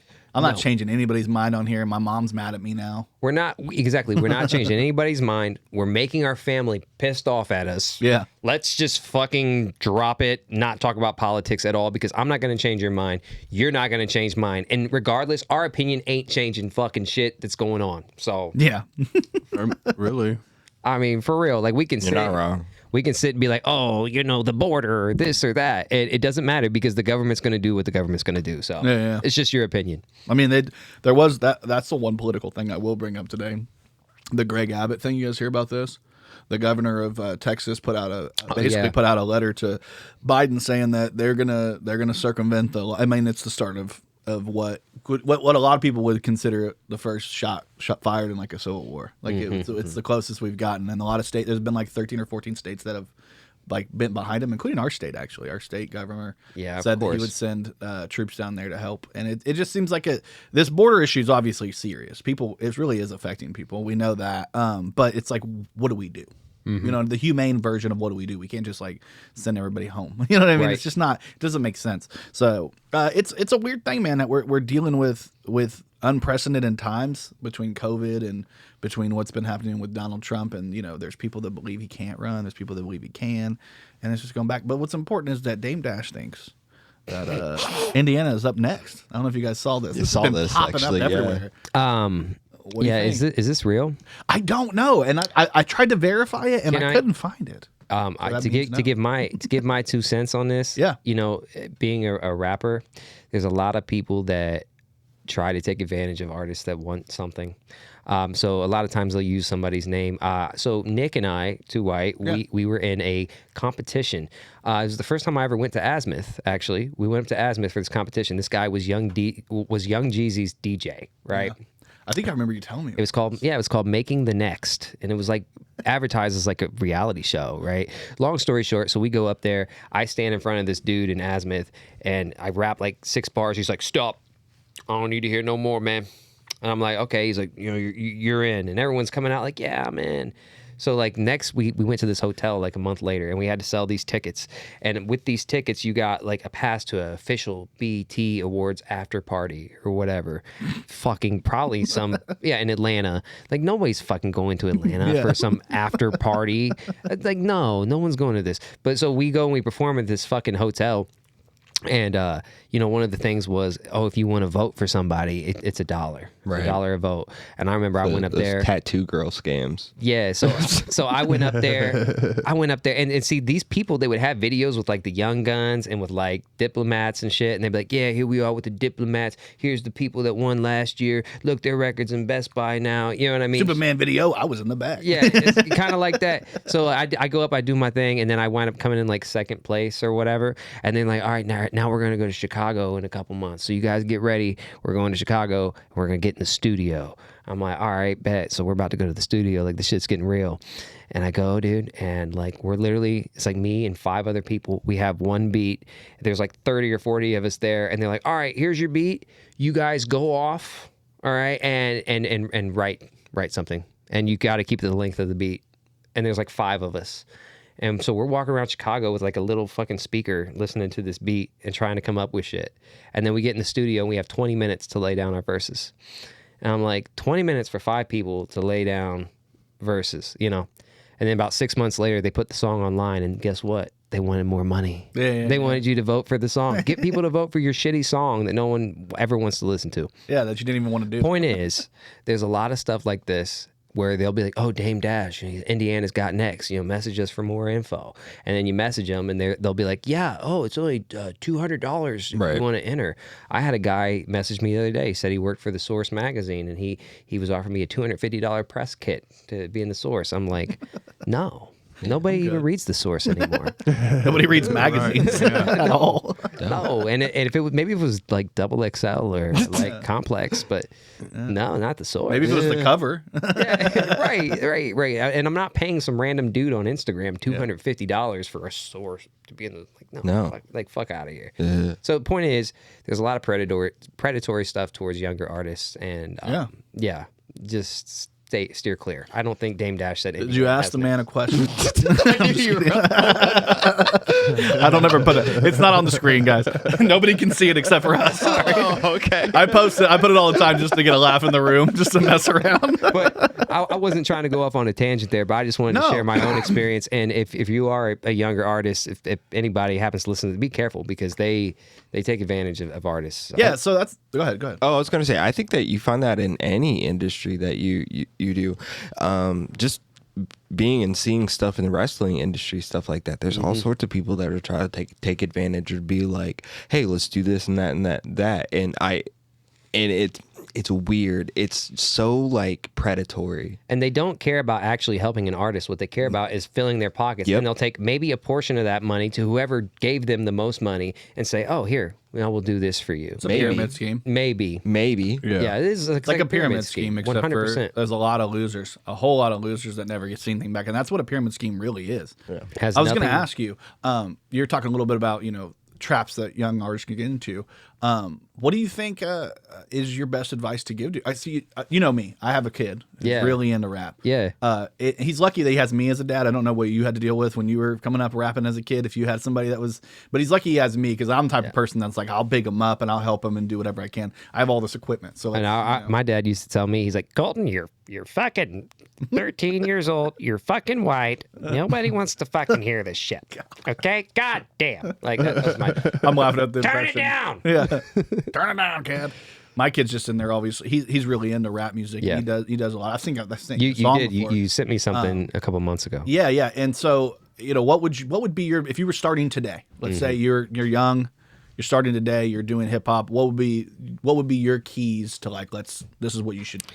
I say, and you can help him with this, but I wouldn't put anything out until I felt comfortable. Yeah. Until I was ready. Maybe show your friends and stuff, but like, there's a lot of stuff that I put out just because I was excited, and I look back on it and I'm like, I wasn't ready to put stuff out. People shouldn't have heard that. You know what I mean? So wait till you're ready and just stay dedicated to it. And if you want it bad enough, then you're gonna go get it. You know, I mean, like, obviously, who am I to say anything? I've never blown up or done shit, but you know, the best advice I could give is don't put anything out until you're ready. And when you do put something out, make sure that you know, put a lot of effort into it, you know, and I there's grown men that don't take that advice. Yeah. You know, there's grown men I've tried to give advice to, like, look, man, if, you know, they're like, oh, dude, I've done this, and nobody listens to me. And I'm like, well, you know, why don't you put some effort behind it? You know, why don't you put some production behind it? Invest in yourself.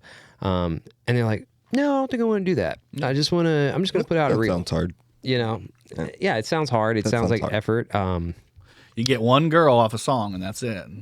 Then you marry her and that's the end of the life. But also, how are you going to expect anybody to invest in you if you won't invest in yourself? Because sometimes because people are egotistical and people think that just being them and having a talent is enough. Yeah. You know, and they think, well, I've already put in the work, and so when I present it, you know, with a picture, that should be enough. Yeah, for people to be like, I get it. I'm just saying that. It's people's egos. Yeah. It's bruised egos, and I'm gonna get myself in trouble. I'm gonna shut up. Don't bring up somebody specific. Yeah, I'll be editing all night trying to get it. No, you're good. Like anything I said, like I've been a little bit more careful with my words this time. Anything I've said is fine to leave in. Yeah. Just, you know, as far as, you know, your son goes, I mean, just tell him to keep doing it. And I mean, I've been impressed with what he's done. Yeah. Like from what you showed me, especially. Well, I mean, just in general for young artists, I actually have one in my house, which is good. And he's, like I said, he is in a really unique position, having a father who is a musician, having a father that does have equipment, having a father that actually is super arts. Cool. I like music. I do music. I do movies. I do, you know, we do TV shows. We do skits. We do comedy. Like I do so much in the media space that he's lucky to have me in that way. Where I grew up with a dad who had a studio in the garage, but I couldn't use it. Yeah, you know what I mean, like a stepdad. Where it's like for me, it was the opposite. Like I had to figure everything out on my own. Yeah. Like I remember, I used to. You remember those skinny like computer mics that look like a dick? They were like gray. You know what I'm talking about? Yeah, I had one of those. You remember those? So I would have one of those, and I would be rapping that. I'm like, yo, real quiet so nobody could fucking hear me. And then I realized that my P's were popping and shit. So I was like, all right, I don't have like a pop filter. I was like, so let me go. I'm gonna go grab a baggie out of the kitchen, and I'd grab a baggie and I'd wrap it around the fucking shit, and I'd be like, dur, dur, dur, dur, dur. And then my P's wouldn't pop anymore. Though. Yeah, you know, but I was terrible. I was awful. I mean, I was awful. I would go to the bathroom and I'd put a burnt CD in the boombox in the bathroom, like before I got in the shower, and I would work on my flow. I'd be like in the mirror, like, and I'd get excited. I'm like, oh, dude, I'm flowing to the beat. It's free reverb. Yeah, that's the best thing about bathrooms is it's free reverb. Exactly, makes you sound way better. Oh, man, just so recording and everything, like I had to teach myself.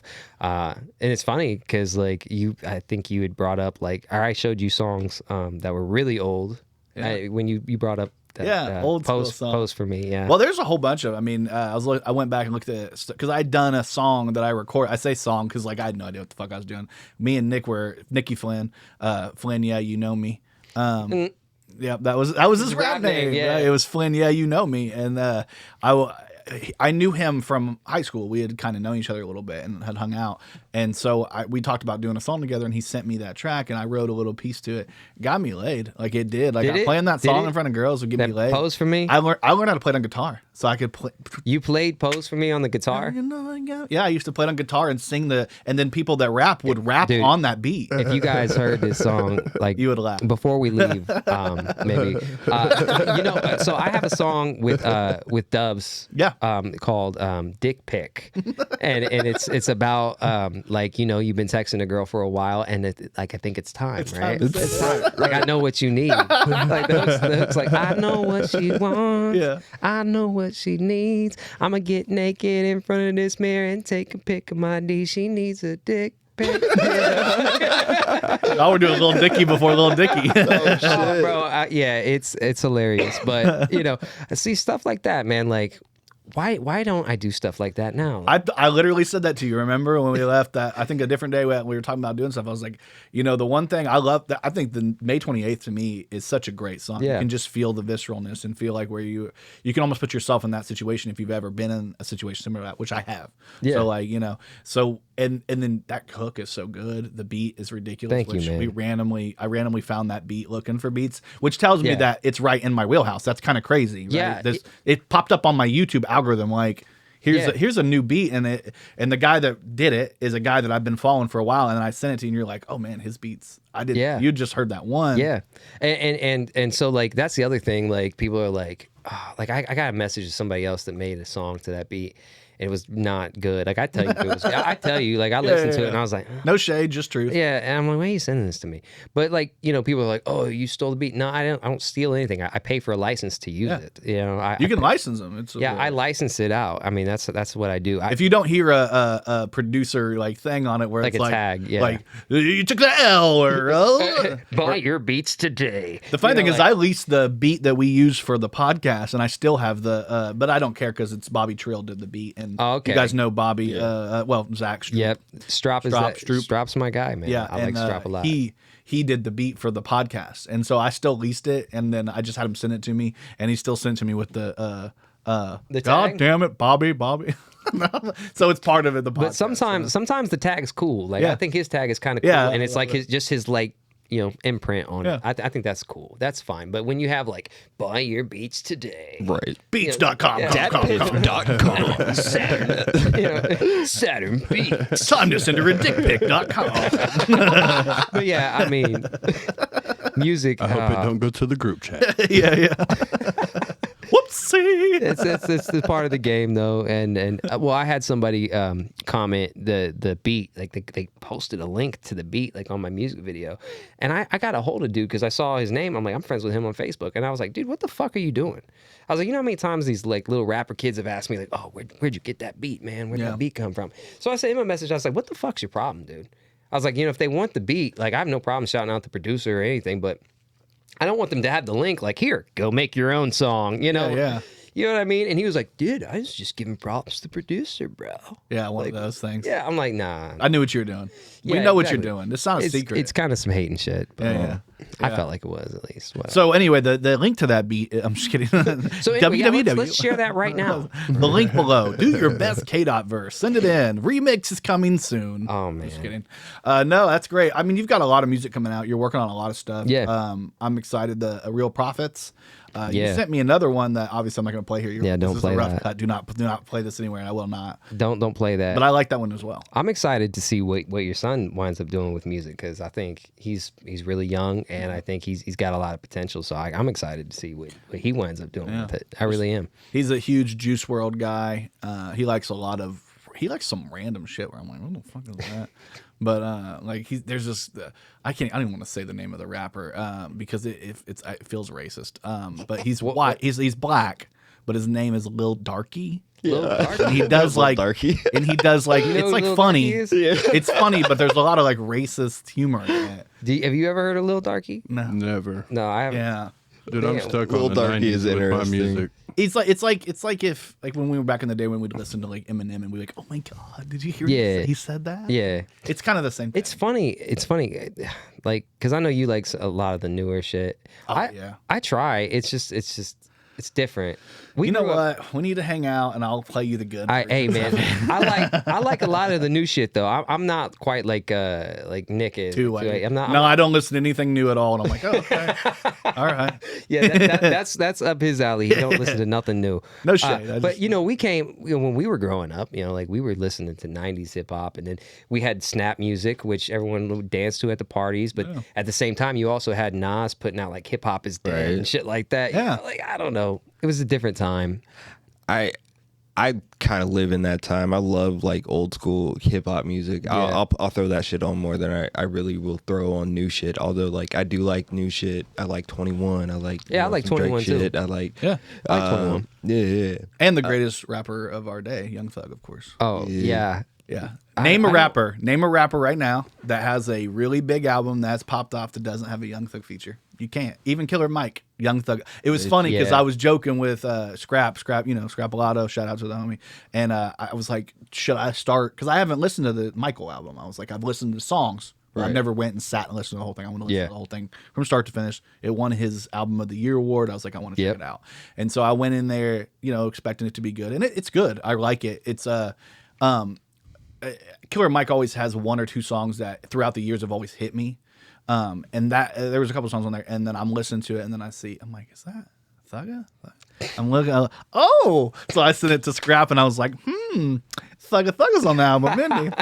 It's weird how everybody's got a little bit of they want to act like he ain't that great, but he's on 21's album, he's on Drake's album, he's on Travis Scott's album, he's on Lil Yachty's album, he's on. He's so happy about this. To me, it's just like very happy about it. Why to sell life? Wait, what was you and Scrap's conversation about Young Thug? Nothing. He's also a little bit of an old head sometimes when it comes to things. He listens to everything, so I give him a little credit.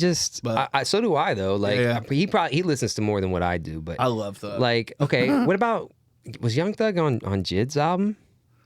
Who the fuck is Jid? Do you know who Jid is? Oh yeah, send it to me. I'll listen to it. I won't say no. Oh no, you really should listen to Jid and to Earth Gang and all that shit. So let me say, like, Jid is okay. So like of the past 10 years, you've had like your Kendrick Lamar's, J. Cole's, like Mac Miller, guys like that really like were good and stuck around. Jid has the potential to be like a Kendrick Lamar or a J. Cole. Yeah, like, is he young? Yeah, he's young as fuck. Young guy. His last album did not get enough fucking credit, and he was just on. It is crazy. Have you heard the Lyrical Lemonade album yet? Yep. I haven't listened to the full lyrical. I've seen some songs. The first track, he has the last verse on the very opening. His verse is fucking. I wonder nasty. if my kids heard him because he's always finding that shit too. Guarantee your kid knows who Jid is. Yeah. I got really deep into obviously Travis Scott. I love Travis Scott. I think he's a genius, and he's from the Kanye tree, and that's. Can I say something about Travis Scott? Go ahead. I like the beats and shit, but like I've never understood it. Like I've never understood it. No, and it reminds me of like Yeezus, right? Yeah. Which and Yeezus is one of my least favorite Kanye. That's my favorite one. My favorite Kanye album is like obviously like Beautiful Dark Twisted Fantasy. Yeah, that's a good one. 808s and Heartbreak. Even like a lot of people hate on that one, but that's one of my favorites. Yeezus is between those.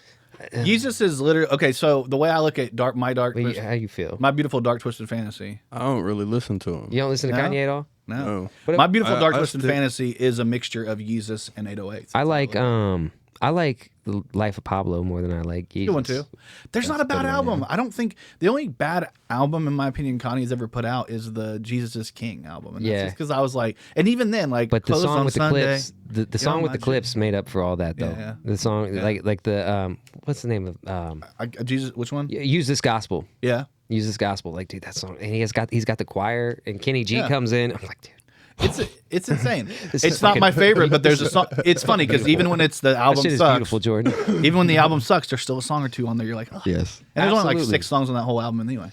I'm excited for his new shit too. Yeah. I mean, Vultures. I've been listening to it a lot. That's all. I mean, that's kind of what I've been listening to the most lately, just because they have bootlegs. The live clips, just like they have full songs and they have live clips. Is the Backstreet Boys song out? Yeah, it's not out, but you can find it. Is any of it out yet? Like, the only thing I haven't out, started listening or tried to listen. There's 2 tracks. I Vultures, wait for it. Vultures, the original Vultures. That track is out, which that song's a fucking banger too. Right. I love it. And then they had another. I think Undone is another one they put out. But I don't know if I don't think you can get it on Apple Music, but you can get it all on YouTube. Why? You can listen to the whole album. But like that Backstreet Boys song had so much potential, and then I heard Kanye's verse though, and I'm like, why? I love it. Can you just care a little bit though? Like, I love it. He said, "Oh yeah, you a king." Burger King. I quote that. But here's my thing: if you like Kanye like I do, that to me is the most quotable. I'll be fucking around with my girl and I'd be like, everybody's waiting for me to say the wrong thing. Would Kanye be Kanye though today if back in 2003, 2004 he was putting shit like this out? Like if he was rapping like that, would he be Kanye? Well, I'm trying to think because I mean there were definitely verses or like lines like that in the College Dropout that make you like mayonnaise colored Benz. I push Miracle Whips. Like that's corny. I mean, but it's still good. If you're talking like 2 words and shit like that, like there was a lot of that. But like, and 2, he had Rhymefest writing a lot of shit for him, and you can tell like because Rhymefest had a album called Blue Collar around that time, and he had Kanye on like one song. But when you listen to Rhymefest, like if you listen to that album and you listen to how he rhymes and how he says things, and then you listen to Kanye like around that time period, it's like, oh, okay, he was writing Kanye shit. And he says he gets mad. Rhymefest is a little bitter. He says he's mad because he feels like he wrote Jesus Walks, he wrote all this shit, and he feels like he never got enough credit for it. Am I a Rhymefest fan and not a Kanye fan? Well, and if you notice through the years, when Kanye started working with Cudi, he put out 808s and Heartbreak. And you listen to 808s and Heartbreak, it kind of sounds like some Cudi shit. Yeah. You know, so, and then Beautiful Dark Twisted Fantasy, he started working, I can't remember who he was working with around that time. It was somebody new. Justin Vernon. But you notice, like, okay, now his style's changed up again. Now he doesn't sound like he did. He had Travis. Travis does a lot to do with Jesus. And but the thing about Kanye's tree, and it's something that Scrap and I talk about a lot, is the thing about Kanye's tree is Drake and Kanye do the same thing. The difference is Drake prunes the branches and they never grow. Give me a Drake artist that he's worked with like that, that's still growing to this day the same way they were. Yeah. Because there's not very many other than Party Next Door. You can't. But Kanye, his tree is insane. I mean, Travis is part of that tree, and he's got one of the biggest. He's up for album of the year for a reason. Yeah. And that album, and I know that you said you don't really get it, but I know is one of my fucking favorite tracks of the year. Like that track in general. And it's only just him. There's no features on it. Yeah. It's just so fucking good. So when we think Kanye, like, and you think of, okay, so you think of like Pusha T, Pusha T, that's who it was on Beautiful Dark Twisted Fantasy. Yeah. Anyways, moving on. So Pusha T, he definitely elevated Pusha T. Big Sean. Yep. A fucking Kid Cudi. Yep. Yeah. I mean, and then Travis Scott. Yeah. Like, yeah, I mean, he's had a lot of artists grow, and let's give Lil Wayne a little credit here. Oh yeah, he's killed it too. He kind of hit the lottery with Drake and Nicki Minaj. Like, He hit the fucking lottery. And he's Ty Dolla $ign too, right? Did he bring up Ty? He did. Yeah, he did. Tyga, Ty Dolla $ign. Yep. I mean, even Young Thug a little bit. I like Ty Dolla $ign a lot, though. I do too, and I like Ty a lot. That's one thing Scrap said that I that really kind of stuck with me when he was talking about the Kanye thing is, people, you know, Drake looks at Sexy Red and says, she's hot right now, I got to get her in a song. Kanye looks at somebody who's underrated, like Ty Dolla $ign, and says, all right, let's do a split track. Yeah. Let's do a split album. Well, and you remember when that guy came out and rapped for Kanye, that white dude, and he wasn't very good? Yeah. And Kanye asked him, he said, where are you willing to start out?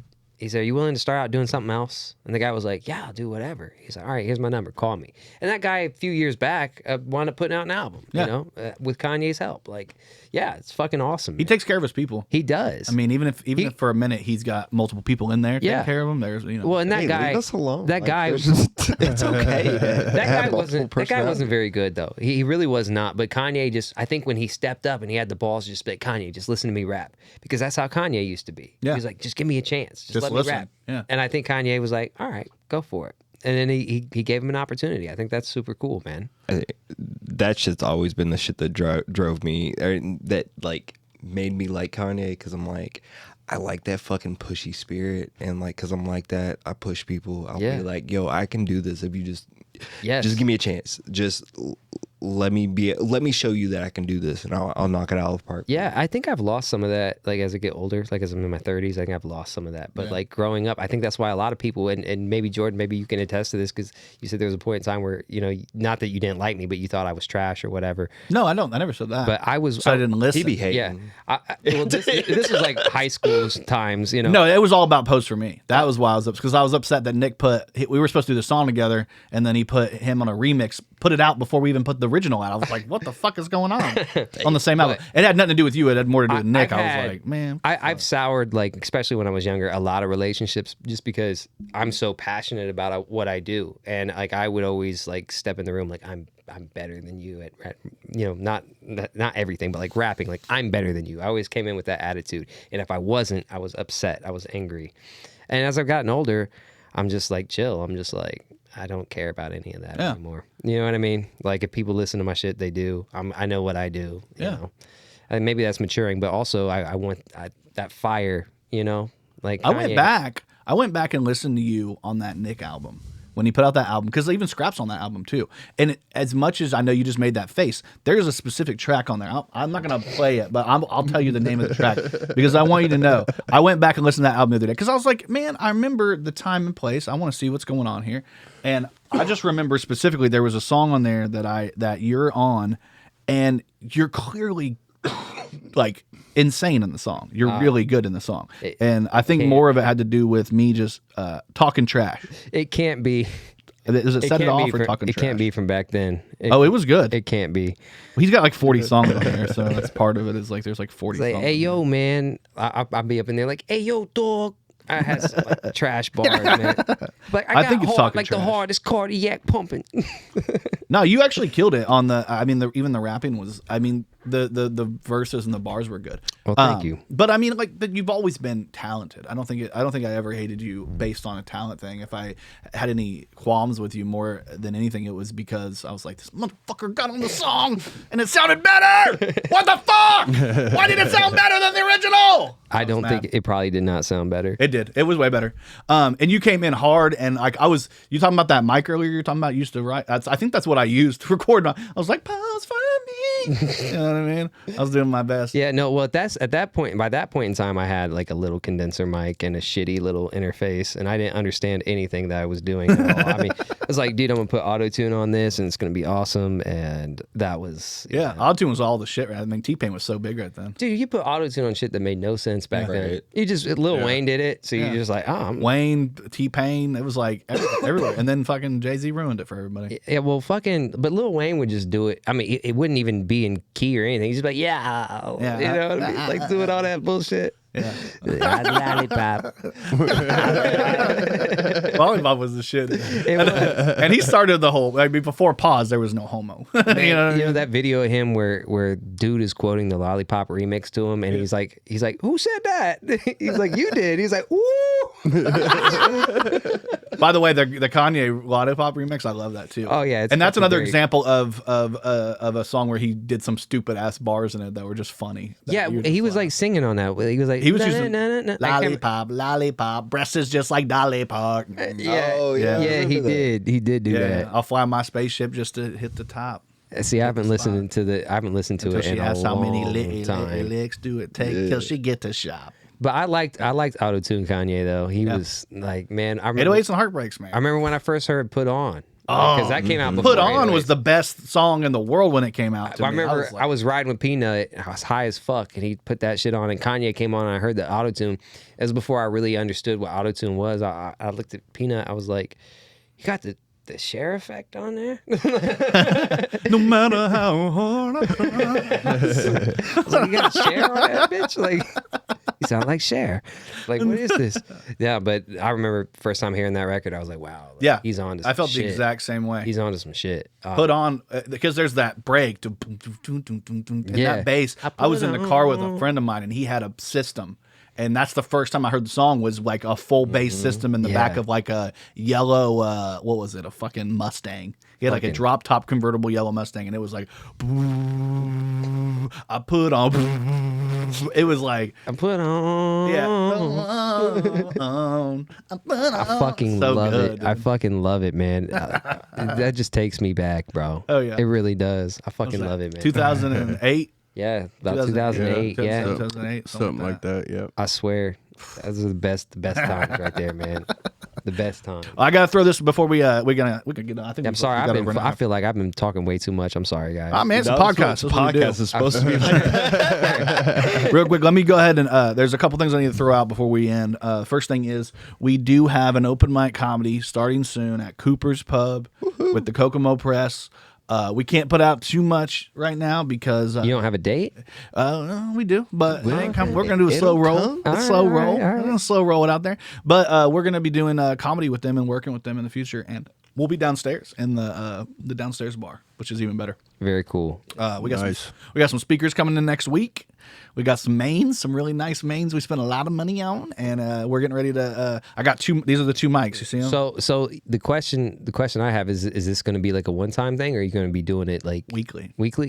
Very very cool. Very And cool. I almost slipped and said a word. Yeah, Okay, we'll be no. doing it weekly. Yeah, don't. Yeah, I'm just asking. Like, And we have, maybe- and there's a treat. So people that do it, there'll be a treat eventually. We're gonna have a lot. He knows more than anybody because he's kind of privy to the conversations. But we got a lot coming up.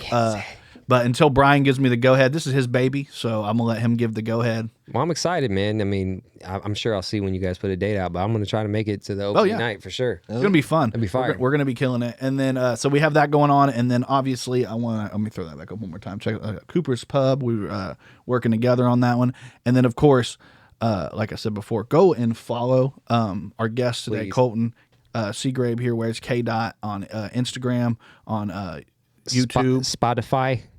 Follow me on Spotify. Hello K Dot. Hello K Dot on That is a TikTok, which TikTok's blowing up too right now. Yeah, we're pushing hard on there. He's pushing T TikTok. And then Pushing T. And then of course, if you need to get a nice new fade going on over at Famous Cuts, check it Yeah, out. man. Hey, I don't have a whole lot of hair, but next time I need, you know what I'm saying? I'll come see you, dog. Yeah. Right on, man. He kills it. He does a great job. I wouldn't be going to him all the time, taking my kid there. My kid always enjoys going and sitting with him.